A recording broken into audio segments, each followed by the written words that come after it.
नमस्कार, श्री स्वामी समर्थ. मी मनीषा. स्वागत आहे तुमचं सिंपल लाईफस्टाईल बाय मनीषा या चॅनलवरती.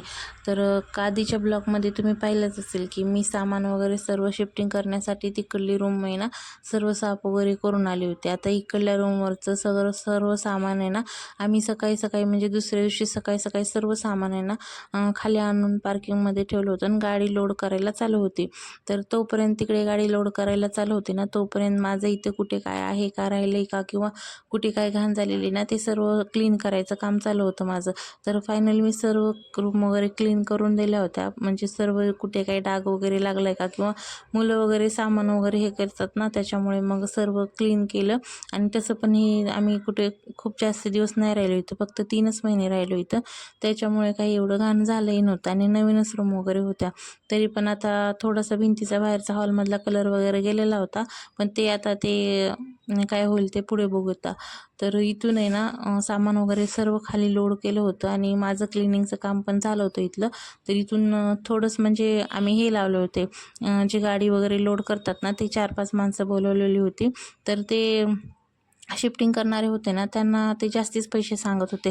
त्यामुळे मग आमची जी गाडी ट्रान्सपोर्टमध्ये गेल्याच्यानंतर जे खाली करतात ना किंवा सामान लोड करतात ना, आम्ही तिथून 4 माणसं बोलवली होती. तर ते सामान शिफ्टिंग करताना ना माझं बांबू प्लॅन्ट तेवढं म्हणजे पानं त्याचे तुटले, त्याचं वाईट वाटत होतं. तर खूप सारा पसारा वगैरे दुसऱ्या दिवशी इकडे आणला आणि संध्याकाळचाच काही पसारा लावून घेतला होता आणि सकाळ वाटून पाणीच गेलं होतं. तर पाणी गेल्यामुळे ना बाकीचा पसारा काही असाच ठेवलेला होता, कारण की काही सामान धुवून वगैरे लावायचं होतं त्याच्यामुळे.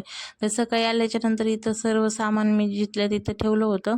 म्हणजे कुठे काही वस्तू ठेवायची ना ती लावून घेतली होती आणि बरंच अजून सामान काही लावायचं बाकी होतं, कारण की एका दिवसात ते सामान लावून होणार नाही. आणि त्यातून प्रणव झोपल्यामुळे ना थोडंफार काही आवरून घेतलं होतं.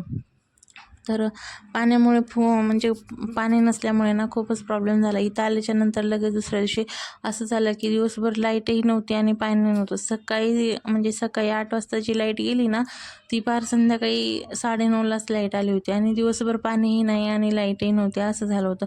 त्यामुळे पूर्ण कामे तशीच राहिली होती. आणि त्याच्यानंतर मग भांडी वगैरे काही घासून लावायची होती, तर ते पण पाणी नसल्यामुळे काही लावता आलं नाही. आणि मला काही म्हणजे असं काही आयडियाही नव्हती की पाणी जाईल वगैरे, त्यामुळे मी काही भरूनही ठेवलं नव्हतं. दिवसभर म्हणजे ज्या दिवशी पसारा आणला त्याच्या दुसऱ्या दिवशी थोडाफार पसारा लावला होता आणि बाकीचं सामान तसंच ठेवलेलं होतं.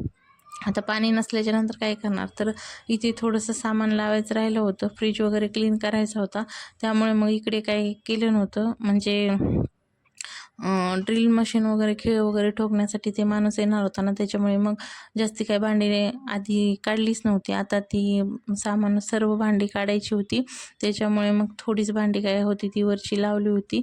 तर संध्याकाळच्या टायमिंगला इथे ना पावसाचं पण वातावरण झालं होतं आणि त्यानंतर आता पण लाईटीची काही गॅरंटी देऊ शकत नाही. इतकं म्हणजे आभाळ भरून आलं होतं ना आणि खूप सारा पाऊस पण दुपारी पण पाऊस आलेला.